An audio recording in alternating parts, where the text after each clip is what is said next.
Bueno, la idea de hoy era hacer una charla breve de aproximadamente unos 10 minutos para contar la situación actual de los mercados y hacer algunos comentarios sobre algunos movimientos que hizo Warren Buffett este año, que yo le di por título Buffett el Trader. Después vamos a ver por qué. Y después, en realidad, la idea es usar todo el tiempo posible para intercambiar opiniones, consultas, preguntas, etcétera. Así que poco de hablar yo al principio y mucho de hablar entre todos después. ¿Por qué una charla tan breve esta vez? Porque este año la verdad es que es mucho más fácil hablar de inversiones. Hay pocas cosas que explicar. Lo complicado había sido el año pasado. Nosotros hicimos una reunión el mismo 6 de diciembre, pero justo un año atrás, en los que en ese momento estábamos tratando de explicar por qué nosotros estábamos teniendo una postura conservadora, mientras los números de ese año en los mercados, e inclusive lo que venía pasando en los últimos 12 años hasta entonces, parecía mostrar todo lo contrario, ¿no? Yo traje un gráfico acá, espero que mi cara no tape la punta, pero bueno. Los mercados en los últimos años estuvieron creciendo muchísimo, desde el 2009 a esta parte. Y en particular, en el último año y medio después del COVID, hasta fines del año pasado. Y la reunión del año pasado coincidió justito en la punta, donde estaba el máximo, digamos, no sé si se llega a ver ahí, donde estaba el máximo histórico y donde se consideraba que estábamos en medio de la burbuja de todo, ¿no? Todas las categorías de acciones, bonos, mercado inmobiliario, etc. Entonces, ¿qué pasó? Eh, La verdad que la mayoría de los inversores que están hoy en el mercado y la mayoría de los inversores que tenemos nosotros en el fondo se han embebido, se han introducido en el tema de las inversiones en algún momento de los últimos 12 años. Entonces, muchos de ellos no conocen lo que es una crisis, no conocen lo que es un mercado pesimista, no conocen lo que es un mercado bajista. Entonces, hablar de ser prudente cuando los mercados venían creciendo prácticamente durante la última década, se hacía mucho más complicado, ¿no?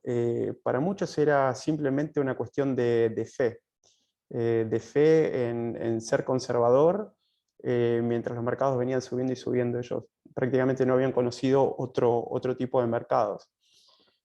Nosotros hicimos el año pasado, en los reportes que fuimos compartiendo trimestralmente, hicimos una analogía con el relato bíblico del Arca de Noé, en donde comentábamos que el arca lo construían en momentos de sol, utilizaban recursos, utilizaban mucho esfuerzo, previendo un diluvio que iba a venir posteriormente.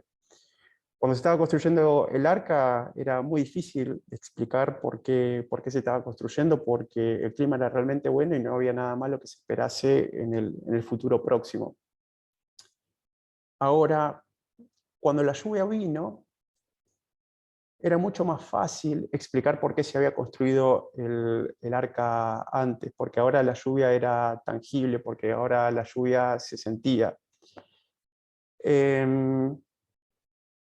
En nuestro caso, esas lluvias en términos de mercados, en términos de inversiones, empezaron a venir este año.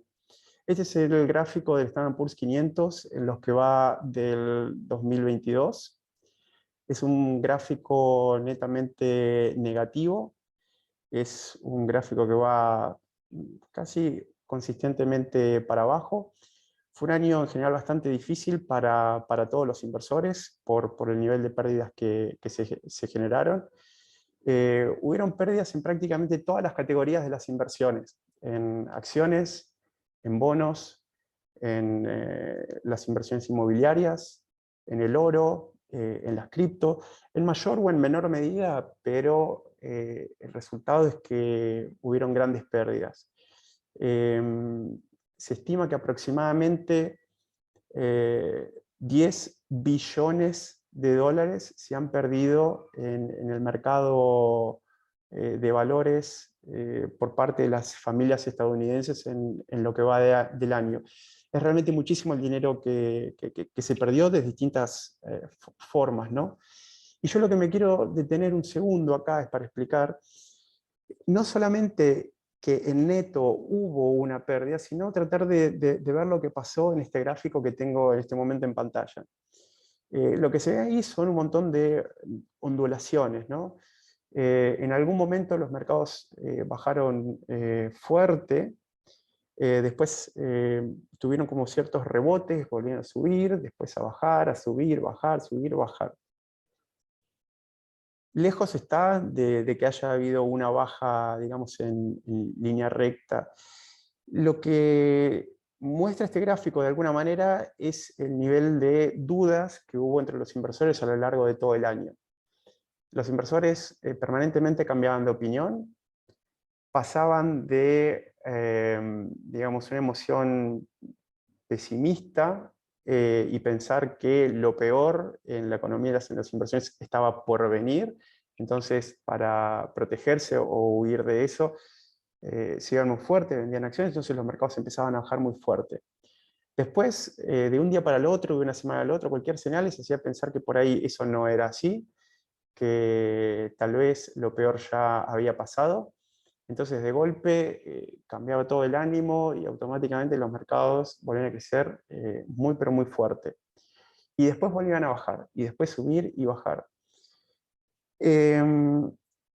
Si bien el mouse acá, muy poquito antes de que empiece marzo, les muestro el punto en el cual empezó la guerra con Ucrania. Eso fue, la invasión llegó el 24 de febrero, y enseguida los mercados bajaron muchísimos, digamos, porque temían las consecuencias de la guerra. Pero por alguna razón, un par de semanas después, la gente pensó que había exagerado en su reacción y los mercados crecieron de una manera fenomenal.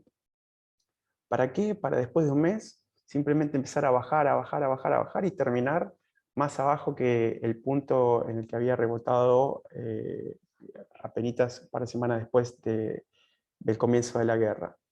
Realmente hubo muchas idas y venidas, había mucha incertidumbre, saber qué era lo que podía pasar, y estas dudas afectaron a inversores de todos los calibres, los más grandes, los más chicos, los nuevos, los más experimentados, etc., incluyendo a Warren Buffett, que el 30 de abril de este año hizo una reunión para inversores en el cual mostró esta pantalla, esta que les estoy compartiendo acá. Esta pantalla la hizo él y la mostró él a sus inversores. Y en esta pantalla muestra y confiesa de alguna manera que este año ha sido un año bastante atípico, incluso para él. Esta pantalla muestra en la primera columna, esto que está acá, tres periodos, todos comprendidos dentro de los primeros 3 meses del año. El primero, que va desde el 1 de enero hasta el 18 de febrero, son aproximadamente 5 o 6 semanas. El segundo periodo son de 3 semanas, del 21 de febrero al 15 de marzo, y después las últimas 2 semanas de marzo. ¿Qué es lo que comentó él? Que en este primer periodo de 5 o 6 semanas del año hizo compras por 2.000 millones de dólares, y enseguida las vendió. Vendió prácticamente todo. Se arrepintió, perdió la convicción. Warren Buffett es un inversor conocido por tener una visión de muy largo plazo, y se lo conoce por haber hecho inversiones, por ejemplo, en Coca-Cola en el año 87 y no haber vendido ni una sola acción hasta el día de hoy, o sea, 45 años después. ¿Qué es lo que pasa? Las mismas dudas que tenemos nosotros, ya que hemos estado hablando, las tiene él. En el segundo periodo que él describe, entre el 21 de febrero y el 15 de marzo, eso fueron 3 semanas, hace compras por 40.000 millones de dólares y hace ventas por 4.000 millones de dólares aproximadamente, o sea, el 10%. Se arrepintió del 10%, lo comentó él mismo, utilizó este mismo tipo de palabras, cosa que muestra un lado muy humano de él, un comportamiento errático y natural, a pesar de que es el mejor inversor del mundo. Después voy a hacer un pequeño comentario con qué pasó con las inversiones de las cuales no se arrepintió, que estaban dentro de este 40.000 millones que compró. Y después, en las últimas 2 semanas de marzo, hizo otra vez compras por 8.000 millones y ventas por 4.000 millones. O sea, la mitad de lo que compró lo vendió, y todo en el lapso de 2 semanas. Increíble, fue una cosa muy rápida y una cosa muy atípica. Por eso el título de Buffett, el trader. De hecho, él utiliza la palabra trading en el momento que hace una descripción de lo que le pasó particularmente este año. ¿Y cuál fue la causa de tanta ida y vuelta, de tanto arrepentimiento, de tantas dudas? Algo que él mismo definió hace algunas décadas atrás.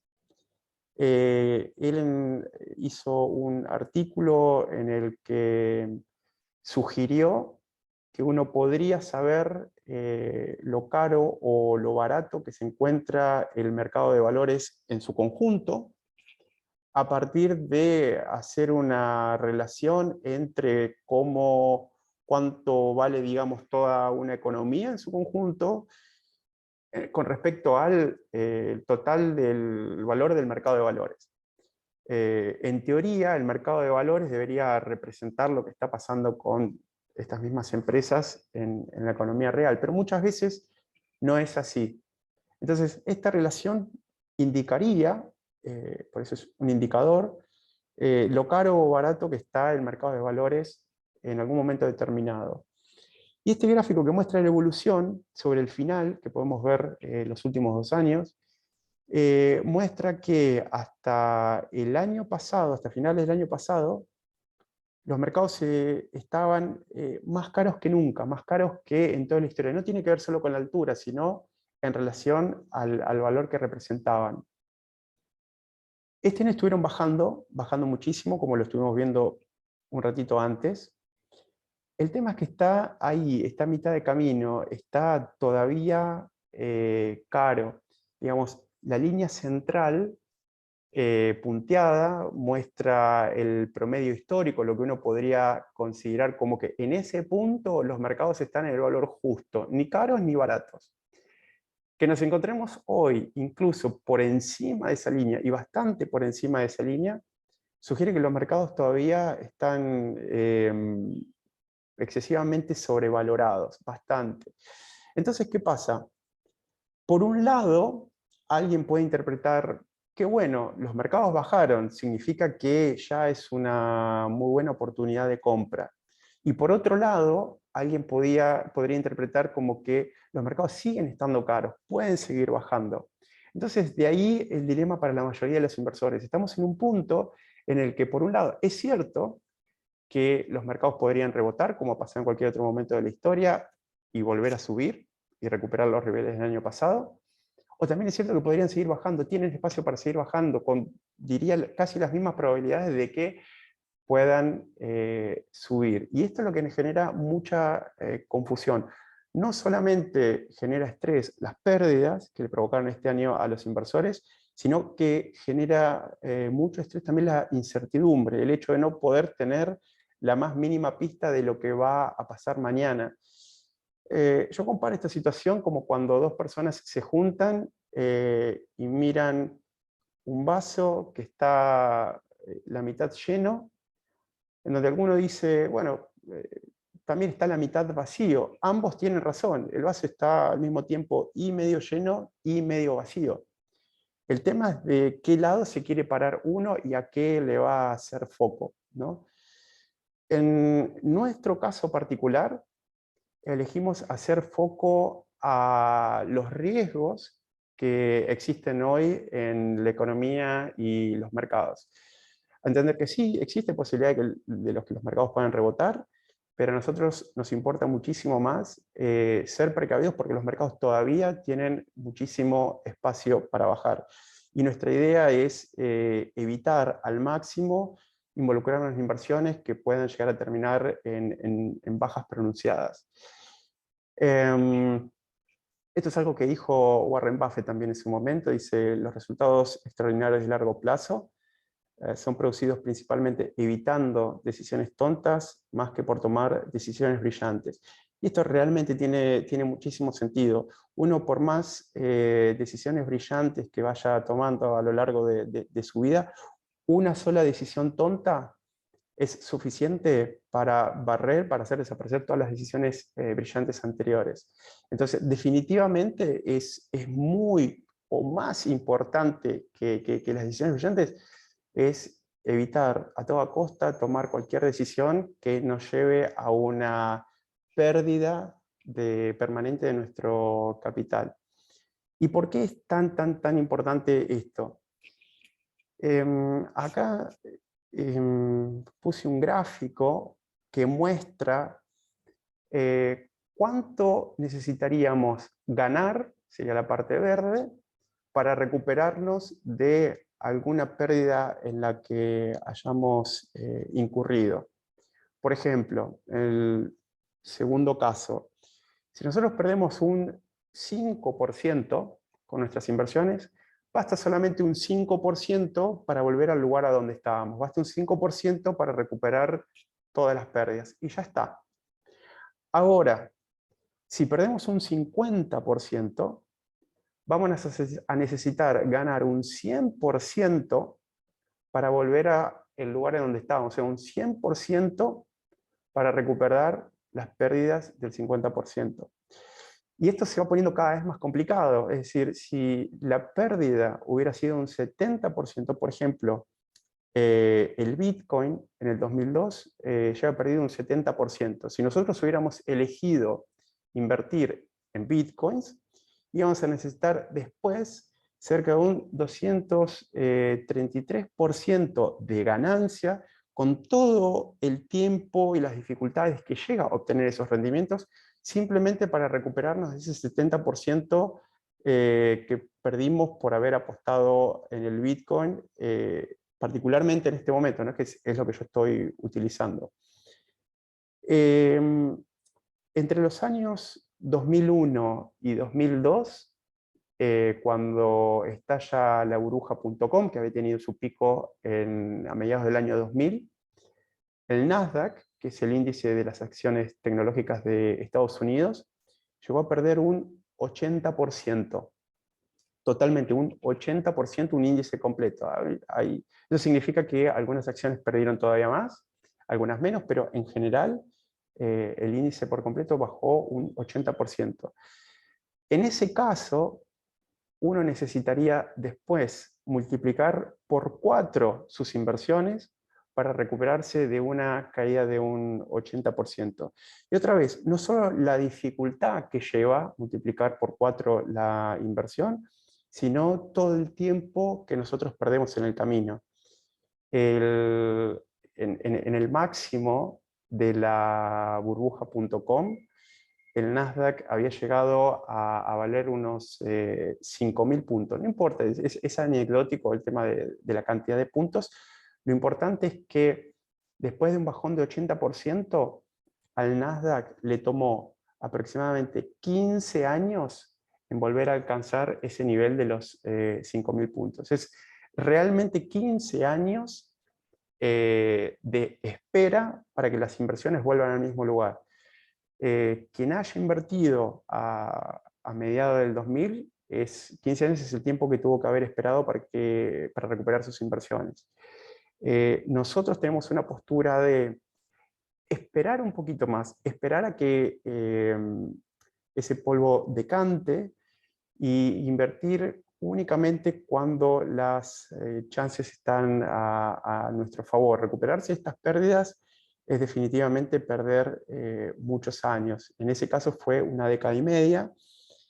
En el caso de la crisis del 31, cuando fue 30-31, cuando fue la Gran Depresión de Estados Unidos, los mercados perdieron más del 90% y le llevaron 25 años a los mercados, 25 años, recuperar los niveles que había alcanzado en plena burbuja. Como lo habíamos hablado en la reunión anterior, a nuestro juicio lo que estaba ocurriendo a finales del año pasado es una especie de burbuja, que le decían la burbuja de todo, porque se ha dado simultáneamente en muchos activos al mismo tiempo. Y la verdad que este año, y particularmente en los últimos meses, hubieron varios casos de activos, diría, que perdieron realmente el 99% o el 100%, por decirlo de alguna manera, relacionados, por ejemplo, a las criptomonedas. Una de las cosas que pasó en estas últimas semanas fue la caída de la segunda plataforma de criptomonedas más grandes del mundo, que se llama FTX, que ellos habían creado una cripto particular que se llamaba FTT, o sea, los que invirtieron en esa criptomoneda, que era una criptomoneda realmente bastante popular, invirtieron en ellas inversores de todos los calibres, perdieron prácticamente todo. Y incluso si no habían invertido en esa criptomoneda particular, pero habían utilizado la plataforma FTX para invertir en criptomonedas, lo hubieran perdido todo de cualquier forma, aunque hubieran invertido en otras opciones. Por eso es muy, muy, muy, muy importante tratar a toda costa de evitar cualquier decisión tonta que tiene que ver con en qué invertir o a través de qué invertir o cuándo invertir. El cuándo es terriblemente importante para nosotros. Un detalle, probablemente, no sé si alguno hizo la cuenta o no, pero en lo que va del año 2022, a pesar de todas estas situaciones que nosotros estamos describiendo, el fondo GRID acumuló una pérdida total de 6%. O sea, hubo bajas, altas, etcétera, pero en total fue un 6%. Un 6%, por un lado, es algo absolutamente recuperable, solamente en un par de semanas. Si hay 2 semanas buenas, enseguida recuperas ese 6%. Y lo único que tienes que recuperar es ese 6%. Digamos, la situación es muchísimo, muchísimo más ventajosa que aquellos que perdieron un 30, un 50, un 70%, a los cuales le puede costar años o décadas recuperarse de este tipo de inversiones. Para nosotros se justifica una espera para llegar al momento indicado. Esta es otra frase de Warren Buffett que dice: el mercado de valores es una máquina que transfiere dinero del impaciente al paciente. Y lo hace exactamente de esta forma, de la forma en la que estamos viendo. A diferencia de la situación en la cual nosotros estábamos el año pasado, hoy estábamos muchísimo mejor en este sentido. El año pasado, en el medio del pico del mercado alcista, nosotros no teníamos ninguna pista que diga cuándo iba a comenzar esa crisis que nosotros estábamos esperando. Podía ser pronto, podía ser dentro de 2, 3, 4 años. Nosotros estábamos determinados a esperarle el tiempo que sea necesario. Lo que sabemos este año es que la crisis ya comenzó.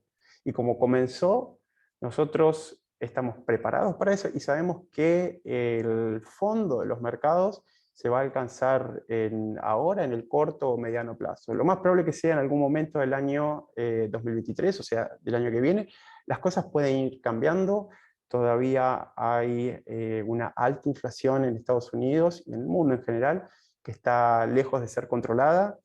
Hay una guerra en curso en Europa que está lejos de ser controlada, que trae, digamos, consecuencias en los precios, principalmente del petróleo y las energías en general. Así que dependen de algunos factores externos que nosotros vamos a ir monitoreando, pero se justifica la espera, más que nada porque va a ocurrir en el corto plazo, de llegar a esperar a que los mercados bajen un poco más antes de empezar a hacer las inversiones cuando las chances estén claramente a nuestro favor y no antes. Así que esto era la introducción que quería hacer, de tomarme algunos minutos, contar un poco el contexto, y ahora sí, me quedo a que podamos conversar entre los presentes sobre cualquier opinión, duda, consulta. No, más relacionado con el tema de la inflación, eso no termina siendo un incentivo para que la gente invierta en acciones, aunque estén caras, para resguardarse de la inflación. Eso no termina siendo algo que provoca más inversiones o no. Otra excelente pregunta. La verdad, Ari, que siempre las preguntas son muy, no son, esto te lo he dicho personalmente más de una vez, pero no son para nada banales, son muy específicas y muy interesantes, porque van al foco de la cuestión. Lo cierto es que sí, hay una línea de personas que automáticamente asocian que en una situación de inflación, las acciones son una forma de protegerse de la pérdida del valor del dinero ante la inflación. El problema es que las empresas en muchos casos se ven perjudicadas por la inflación. Esto nosotros lo conocemos bastante bien en Argentina. Hay que empezar a renegociar precios, aunque aumentar el precio de los productos. No todos quieren pagar los productos al nuevo precio. En el momento que se hace un aumento de precio, hay mucha gente que deja de comprar algún producto. Es muy complicado. Entonces, lo cierto es que una situación de inflación genera en las acciones como dos fuerzas opuestas al mismo tiempo, que luchan entre sí. Una es la que vos decís, si las acciones, en la mayoría de los casos, son un resguardo contra la inflación. Y por el otro lado, choca el hecho de que las finanzas de las empresas se ven perjudicadas, no de todas, por la inflación. Entonces, es una lucha compleja, compleja en el sentido de que no sabemos bien cuál es el ganador. No lo podemos medir y por tanto tampoco lo podemos pronosticar. Nadie lo puede pronosticar si la inflación en ese sentido es positiva o negativa. Nuestro punto es que incluso cuando no podemos responder a esa pregunta, a la que decís vos, que en definitiva no es posible saber si es mejor o peor, hay otra cosa en paralelo que va a ocurrir. Y es que la suba de la inflación genera una suba en las tasas de interés.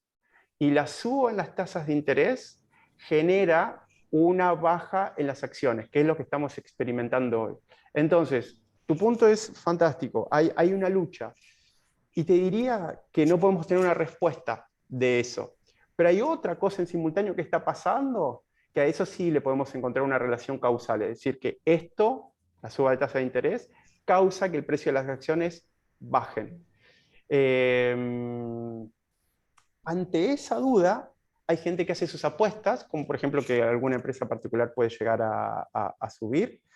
Hay otros que apuestan a que pueden llegar a bajar. Nosotros preferimos no apostar a nada y simplemente esperar hasta que las condiciones se acomoden de una forma más óptima para nuestros objetivos.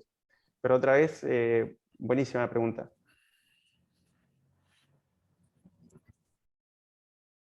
Hola Seba, Buenas. hola Seba, Gustavo soy. Gustavo, ¿qué tal? ¿Cómo te va? ¿Vos? Bien, muy bien, muy bien. O sea que la inflación, si bien vos te podés proteger invirtiendo en acciones, te termina provocando después una pérdida implícita por la suba de tasa. Ahí está, ahí está. La inflación es un factor que afecta al funcionamiento de las empresas en general, ¿no?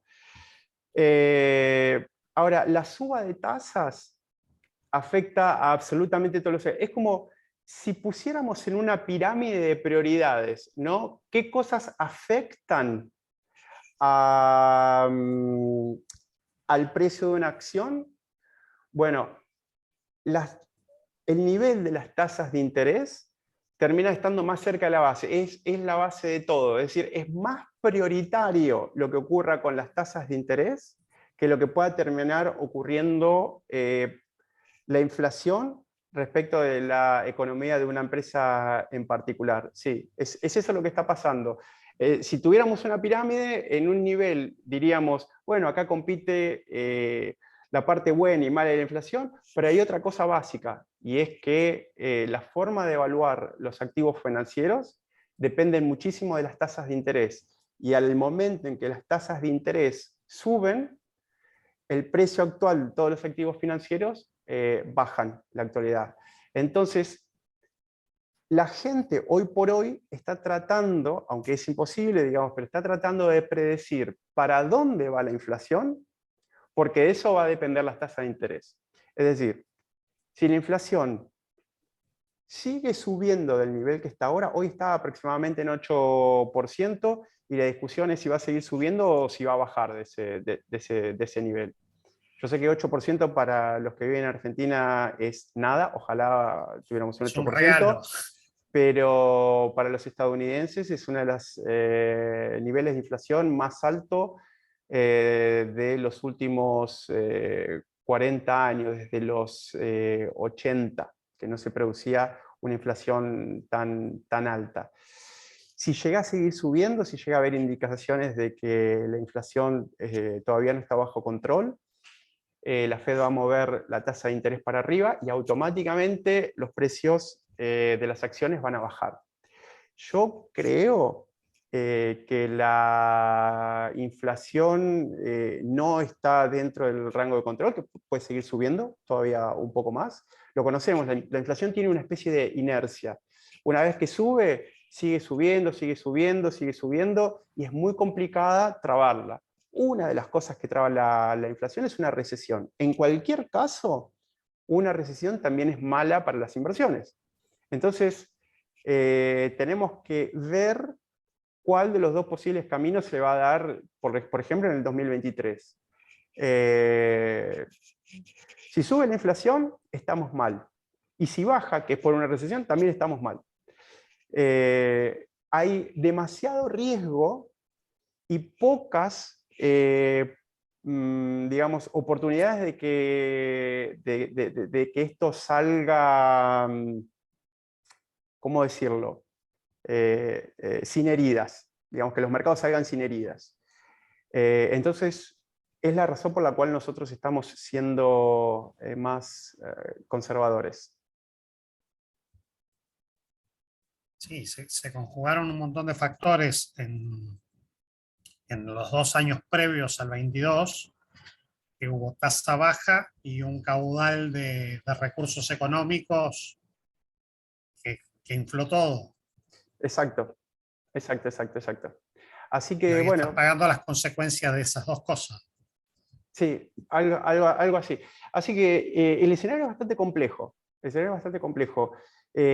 Como decía hoy más temprano, la parte buena de todo esto es que es un proceso que ya se inició. Entonces significa que esto va a tener algún tipo de definición en el corto plazo. Las crisis nunca han durado mucho tiempo.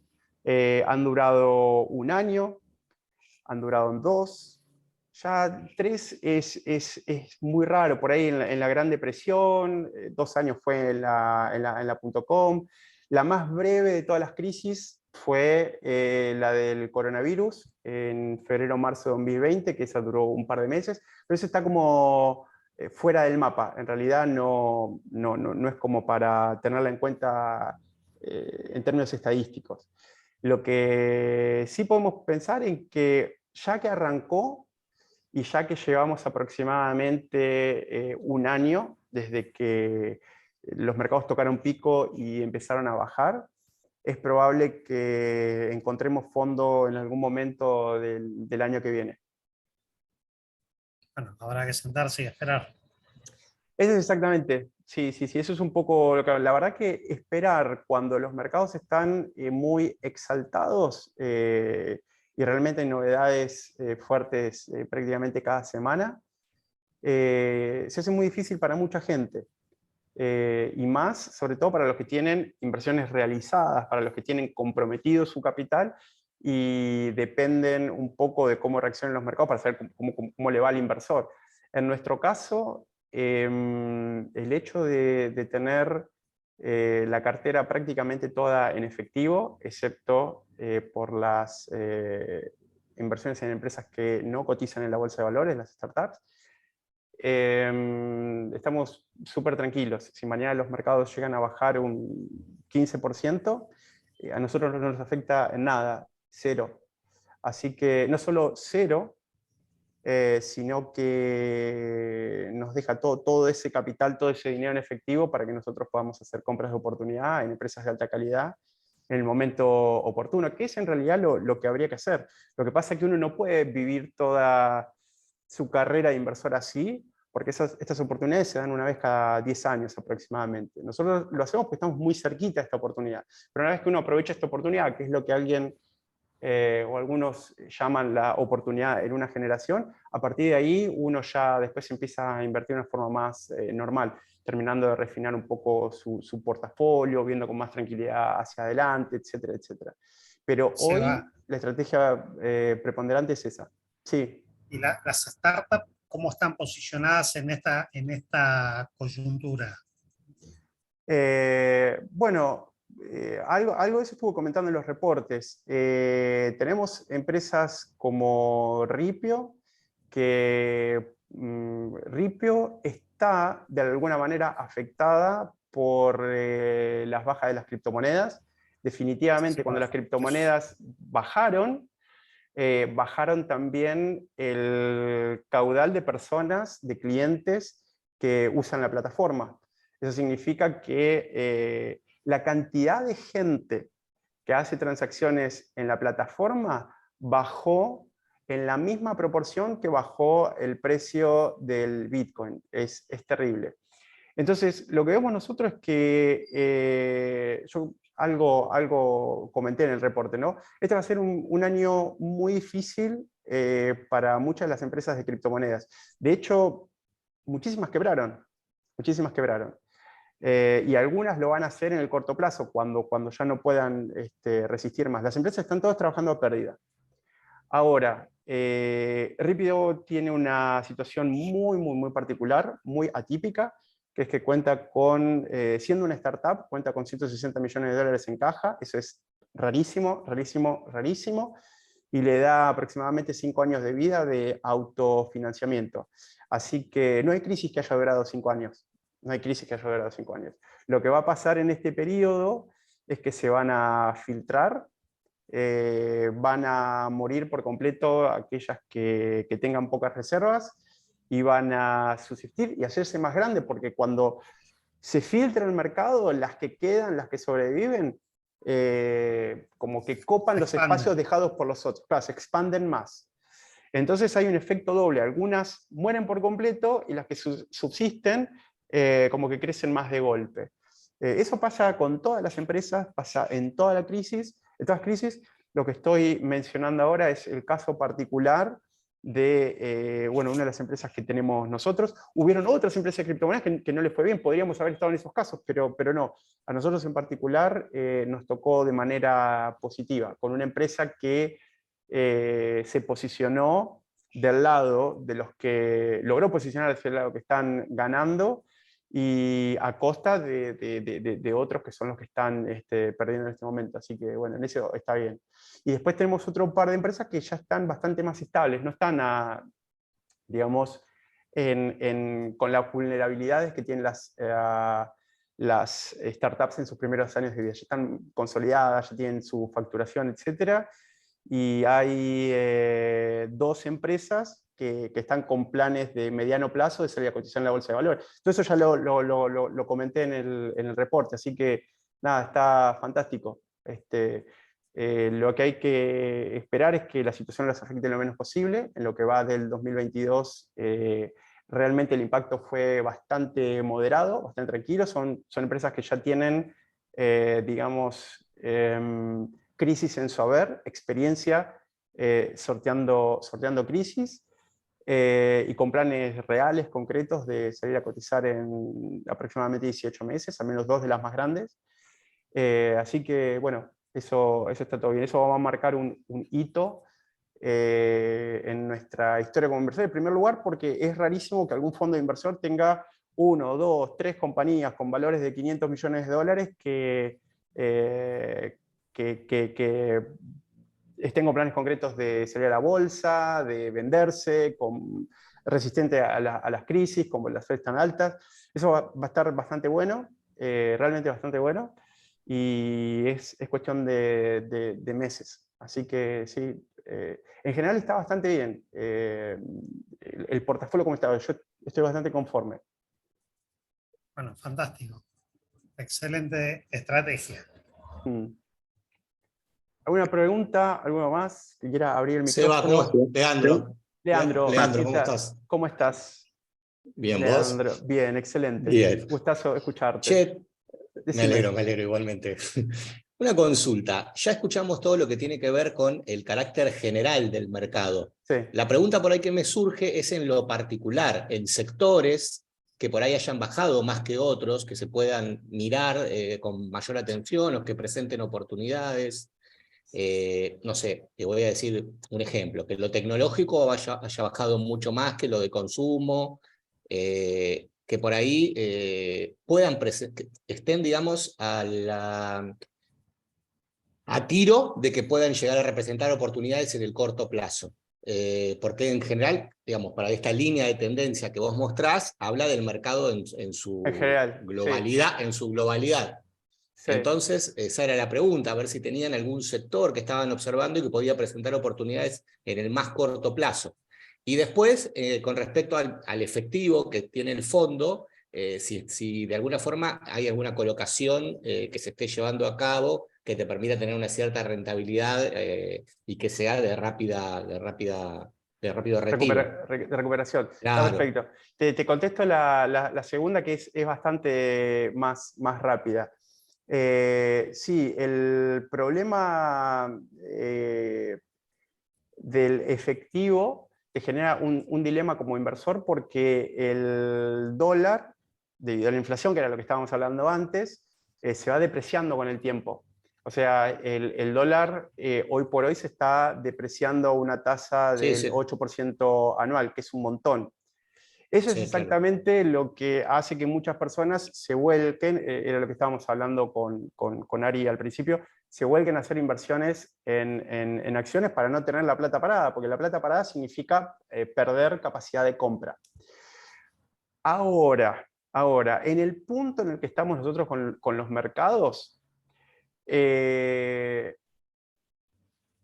hoy es preferible tener un techo de pérdida de 8% en poder de compra que hacer una inversión a riesgo de perder un 25%, que fue un poco lo que pasó este año. Hubo mucha gente que a principio de este año, como lo comentaba, no sé si estabas cuando conté las idas y vueltas que tuvo Warren Buffett en el primer trimestre del año, sí, lo vi.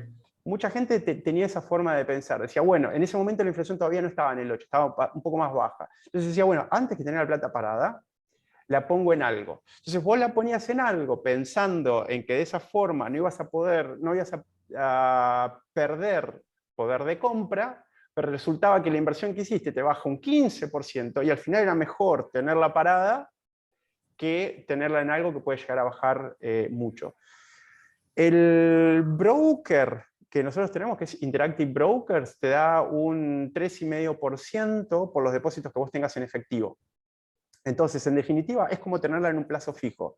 Con eso no recuperas el nivel de inflación, pero lo cortás bastante. Bueno, ahí va mi pregunta. Sí, pero está bien, por eso te hice todo el cuento, porque en realidad es súper entendible la inquietud. El dinero en efectivo pierde. Si vos compras bonos, también tenés riesgo de pérdida, no solo por el rendimiento, sino porque los bonos también bajan. Es decir, hoy prácticamente no existen opciones que te permitan mantener el poder de compra y estar a salvo.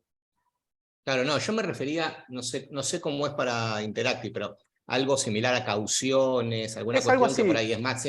Claro. Lo que hace Interactive llega a un acuerdo con la gente que tiene dinero en efectivo y Claro, hace algo claro, por eso así. digo, a eso llegaba. Dice, yo le presto dinero a otros usuarios que en realidad están pidiendo dinero prestado para hacer trading de acciones, y vamos mitad y mitad con el interés que los otros clientes de Interactive pagan.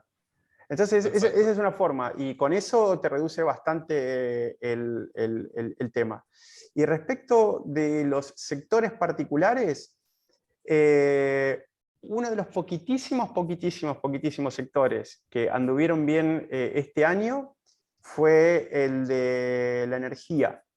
De hecho, una de las cosas que pasó es que Warren Buffett en marzo, después de que estalla la guerra o que hace Rusia la invasión en Ucrania, compra acciones de la petrolera Occidental Petroleum, y en principio le había ido muy bien. Tuvo 3 meses donde el petróleo pasó de 90 a 120 y después empezó a bajar el resto de la mitad del año.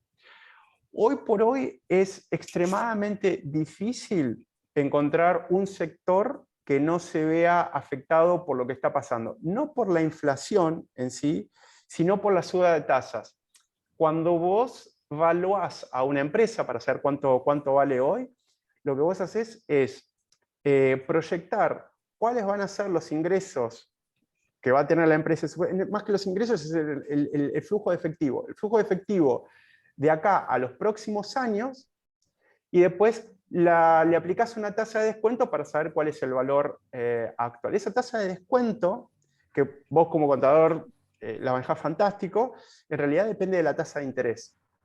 Y lo que produce una subida en un puntito en la tasa de interés es que automáticamente te baja el valor actual de absolutamente todas las empresas. Todas. Entonces, incluso las empresas que están creciendo durante el 2022, sus acciones están bajando de precio debido a las expectativas de suba de tasas. Nosotros hasta antes del 12 de septiembre, cuando hicimos la venta masiva de la empresa, teníamos la mayor parte de la cartera en Berkshire. Era una de las poquitas empresas, pero poquitas, que podría ser de manera individual, que iba a andar muy bien en épocas de crisis. ¿Por qué? Porque además también ellos tenían una cantidad generosa de efectivo, y lo tenés a Warren Buffett, que es el maestro de los maestros en el manejo de las crisis. Es un gran piloto de tormenta. Sin embargo, el precio de la acción de Berkshire no depende de Warren Buffett, depende de los inversores. O sea, la acción de Berkshire no depende de la genialidad de Warren Buffett, dependen de la oferta y demanda de los inversores. Una de las cosas que nosotros hemos visto de crisis anteriores, la hemos visto muy de cerca, es que cuando vos tenés una pérdida por una mala inversión que hiciste, para recuperarte sacás plata, aunque sea de las inversiones que te han ido bien, como para recuperarte, una cuestión de compensación emocional. Eso hace que empresas como Berkshire, que pueden andar fantástico incluso en épocas de inflación, incluso que ya están, digamos, baratas, puedan seguir bajando, no por una mala maniobra del administrador, sino porque los inversores venden, se asustan. Berkshire en 4 oportunidades, incluso bajo la dirección de Warren Buffett, llegó a perder un 50%. Es una empresa que uno dice, no, en épocas de crisis sube, en épocas de crisis se fortalece. Aún así, en 4 oportunidades, perdió un 50%. Y cuando le replican a Warren Buffett, le dice, pero vos sos un administrador estrella, ¿por qué tu empresa baja un 50%? Es que no tiene que ver conmigo. Las acciones bajaron porque los otros inversores, que no siempre piensan como yo, que no son tan estables emocionalmente como yo, han decidido vender más que los inversores que han decidido comprar. Entonces, si eso ocurriese, que es un riesgo, nosotros tendríamos menos dinero para aprovechar en el momento de que ocurran estas oportunidades. Nosotros tenemos un listado enorme de empresas que son muy buenas, que nos gustan, pero todavía están un poco más caras de lo que a nosotros nos gustaría. Es cuestión de esperar el momento adecuado para que cuando llegue nosotros usamos todo ese dinero efectivo. No queremos tener 10, 15% menos de lo que tenemos. Queremos tener el 100%. Queremos estar tranquilos, queremos que ninguna baja, ninguna guerra, ninguna inflación a un 15% nos afecte. Y cuando todo está afectado y toque fondo, es ahí cuando nosotros nos vamos a sentir bastante más tranquilos de hacerlo. Lo que vos comentás es una cosa que venimos charlando hace algún tiempo determinado, y hace por lo menos 2 o 3 años Ari me hizo la misma pregunta. Cuando el mercado baja, es sorprendente el nivel, le dicen los economistas, el nivel de correlación que hay. Baja absolutamente todo, lo bueno, lo malo, lo que tendría que subir, aquello que se favorece con las caídas, todo baja, porque hay una especie de ataque de pánico de los inversores que lo único que hacen es, quieren recuperar el dinero que le haya quedado de donde sea, por pérdidas que tuvieron en otras inversiones, no necesariamente de lo tuyo. Ante esa situación, yo te diría que dormiría mejor con dinero en efectivo, más que con dinero invertido, al menos en una situación como hoy. No sé si eso más o menos... Sí. Como comentaba, justo cuando estaba mostrando el gráfico que está en este momento atrás, a veces estas preguntas o estas situaciones no generan una respuesta contundente, determinada, respecto del curso a seguir. Es lo del vaso medio lleno y vaso medio vacío. Las dos cosas son reales, los dos puntos de vista son atendibles. Ahora, está, ya te diría que en el espíritu del fondo, ver en qué parte del vaso se enfoca. Pero alguno tranquilamente está del otro lado y puede decir, no, los mercados ya bajaron bastante. Ejemplo, las tecnológicas ya bajaron bastante, ya me sentiría conforme en invertir en alguna empresa tecnológica porque, pues, y sí, y es real. Nosotros estamos mirando la otra parte, pero es una situación ambigua. Justamente la ambigüedad es lo que hizo que a lo largo de todo este año los mercados hagan esto. No solo porque hay inversores que piensan de una forma y de otra, como en el ejemplo del vaso medio lleno, medio vacío, sino porque los mismos inversores cambian de parecer de una semana a la otra. Nosotros tomamos una postura ya desde antes que la crisis empiece, y es lo que estamos, digamos, comprometidos a sostener. Pero es más que nada una cuestión de postura, no es matemático, definitivamente no es matemático. Qué buenas preguntas, qué buenos temas. Horacio, ¿qué tal? ¿Cómo te va? Bien, ¿vos todo bien? Bien, muy bien, excelente. Acá andamos. Bueno, bárbaro. Tenía varias preguntas, ya las hicieron, así que bárbaro. Lo otro es, obvio que venís analizando empresas, pero quería saber si tenés un umbral, un punto de inflexión, algún valor en sí, en empresas en particular, a partir del cual se empezaría a comprar.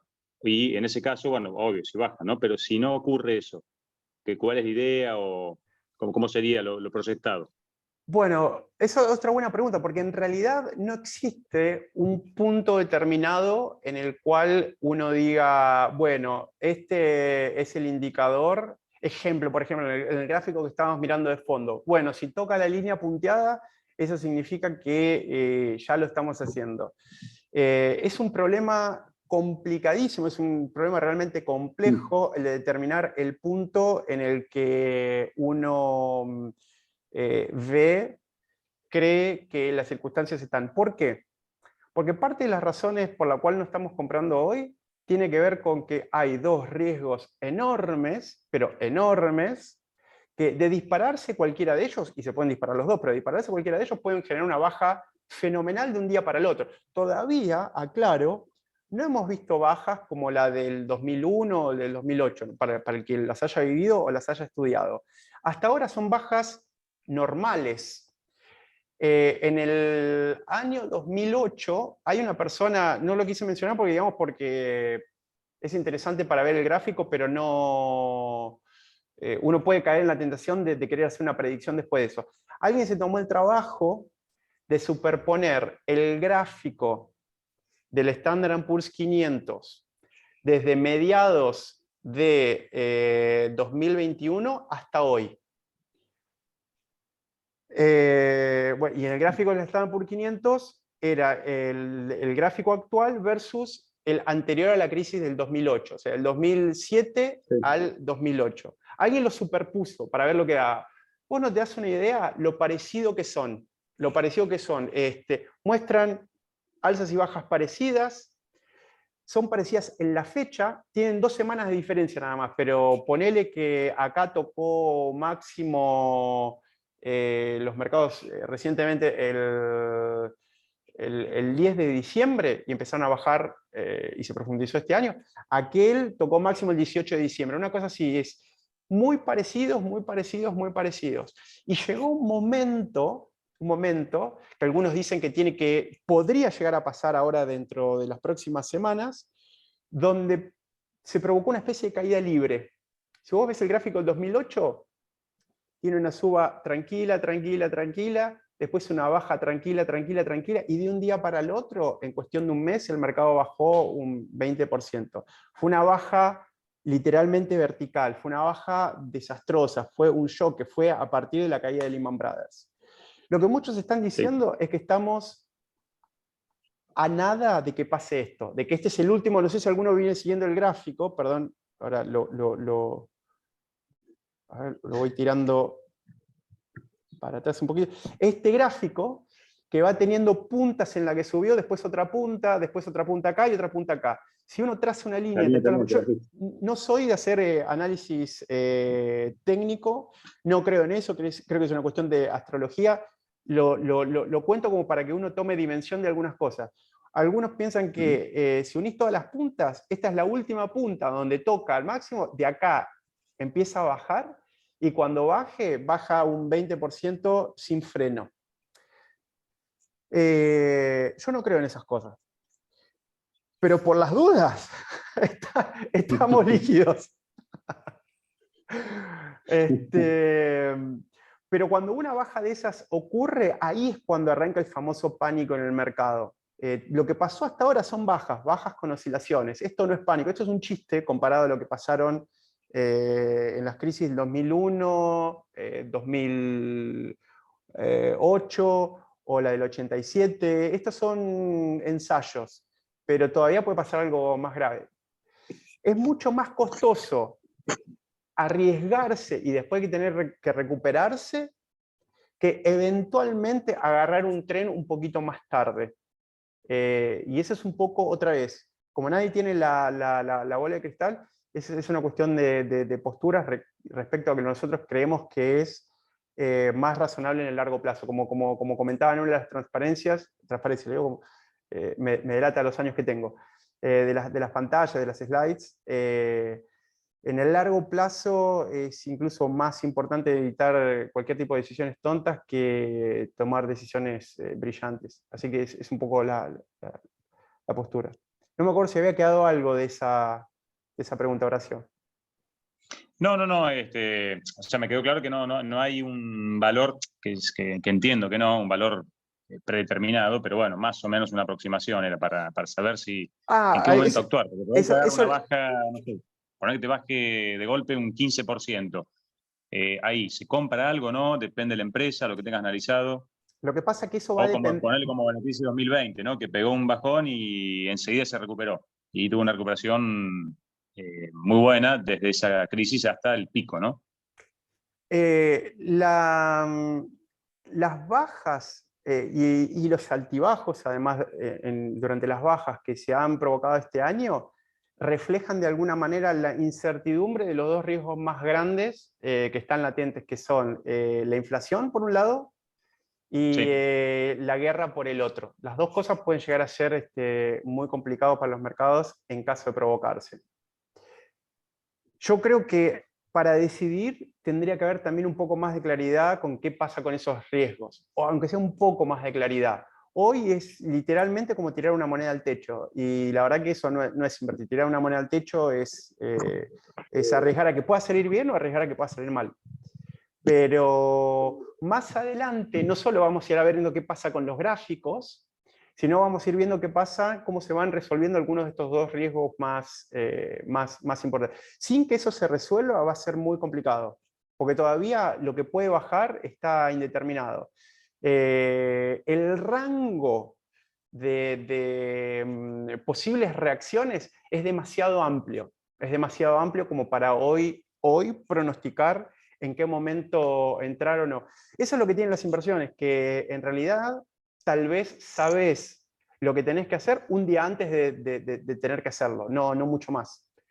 ¿Por qué? Porque es todo tan dinámico, pero tan dinámico, que se hace imposible de predecir cómo todo eso va, cómo se va a terminar configurando esa danza entre las distintas variables que juegan en los valores de los mercados.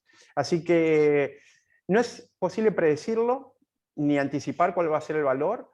Lo único que es posible es que cuando llegas a ese momento y ves que están los astros alineados, ahí haces la decisión con este concepto que se llama margen de seguridad, también popularizado por Warren Buffett, que tiene que ver con estar consciente de que todavía puede quedar alguna baja, pero estás ya protegido de esa baja, que una baja ya es mera volatilidad, pero no tenés riesgo de pérdida permanente del capital. Así que es un poco complejo, hay que estar atento, no hay vacaciones, es cuando las cosas están dadas, actuar.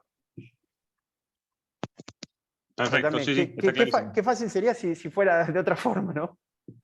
Por Sí, eso, sí. exactamente por eso, porque no hay respuesta a esa pregunta, es que no existen fórmulas para invertir. No ha existido nunca ninguna fórmula que haya sido exitosa para las empresas que digan, bueno, este es el punto de entrada, este es el punto de salida. Lo que crean esas fórmulas es lo que muchos llaman la ilusión de certidumbre. A uno lo deja tranquilo, te saca la ansiedad de tener que andar procesando múltiples variables cada día, te deja tranquilo de, bueno, cuando ocurra esto yo actúo, pero en realidad no quiere decir nada, porque por ahí se aproxima la fecha o se aproxima la oportunidad tal como la habías definido, y en realidad te das cuenta que apareció una cosa nueva, que en realidad lo que antes te parecía caro, ahora está barato. Mirá lo que pasó a Warren Buffett,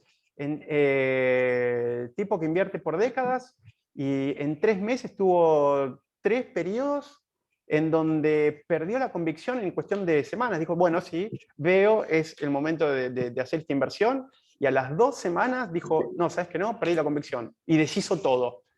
Increíble, pero eso explica un poco lo dificultoso que está esto, no solo de predecirlo, sino hasta de mantener la convicción una vez que tomaste la decisión. O sea, puedes haber tomado la decisión y una semana después arrepentirte, pero por completo. Lo que le pasó a Buffett en el primer y el último periodo dentro de este año, fue arrepentirse prácticamente por completo de lo que hizo.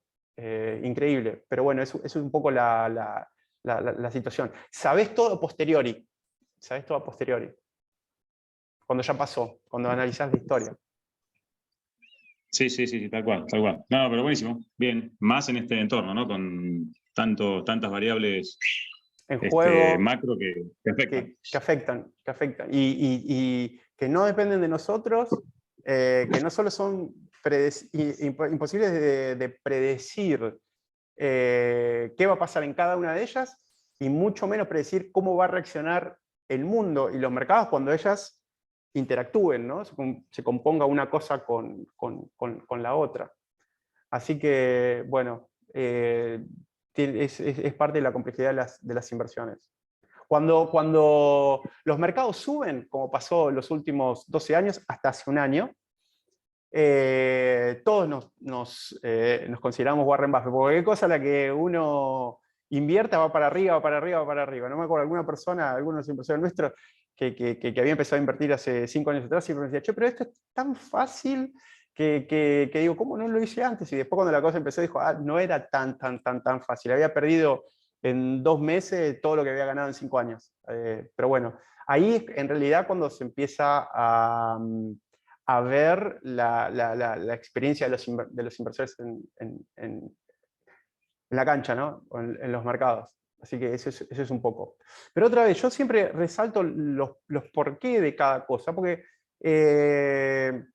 no todos tienen por qué coincidir exactamente con la filosofía. Nosotros adoptamos la filosofía de Warren Buffett, tenemos una mirada de las inversiones, pero no es la única. Hay otras respuestas buenísimas también. No son congruentes con nuestra filosofía, pero son buenas también. Entonces es muy importante entender que estamos alineados, que estamos en la misma página, haciendo otra vez referencia al relato bíblico del Arca de Noé. Es importantísimo seleccionar a todos los que van a estar adentro del barco. Estaba haciendo un repaso cuando estaba recordando sobre la charla, y Dios le había digamos, ordenado a Noé armar el arca para salvarlo del diluvio y para poder volver a construir una sociedad con sus propios descendientes para él y para todos los que crean en el Dios, para todos los que confíen. Resultó que confió Noé, la esposa y los animales, que los metió así de golpe. Pero la verdad que nadie confiaba. Esto es un poco así también, y lo hablo con la misma forma que lo viene hablando Warren Buffett de hace mucho tiempo. Es un tipo de filosofía que tiene su sencillez para comentarla, pero sus dificultades para implementarla por el esfuerzo emocional que tiene, como esto de hoy, de esperar a maximizar la prudencia, no ceder a la tentación. Tiene algunos toques religiosos, así como lo estoy comentando, pero no ceder a la tentación, aun cuando parece que ya se encontró un huequito para invertir, pero asumir riesgo de más no está dentro de las reglas que nosotros nos pusimos. Y al no ser para todos, es muy importante entender quién coincide con esa forma de ver las inversiones y quién no. Y para quien no, hay montones de otras opciones que se adecuan mucho más a la personalidad de otros. Así que es importantísimo el porqué y entender que todos estamos mirando las inversiones desde el mismo tipo de ángulo y por eso nos entendemos a la hora de armar un intercambio de opiniones como este.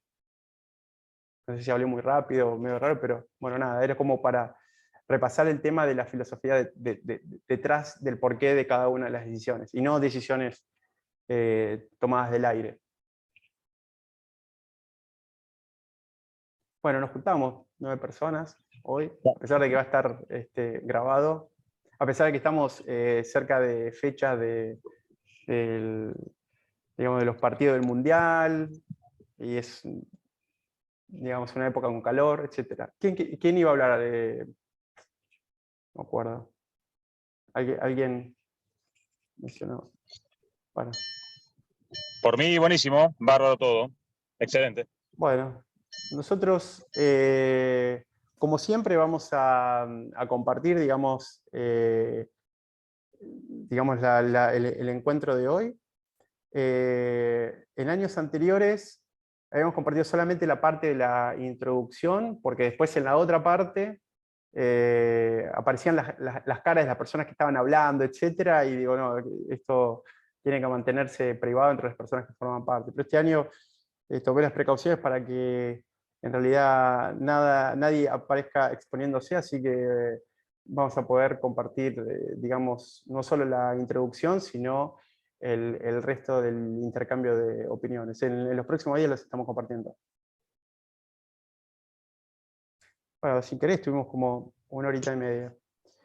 Así que bueno, si no queda alguna pregunta, o comentario, o charla, o lo que fuera, sé que anda Hugo por ahí.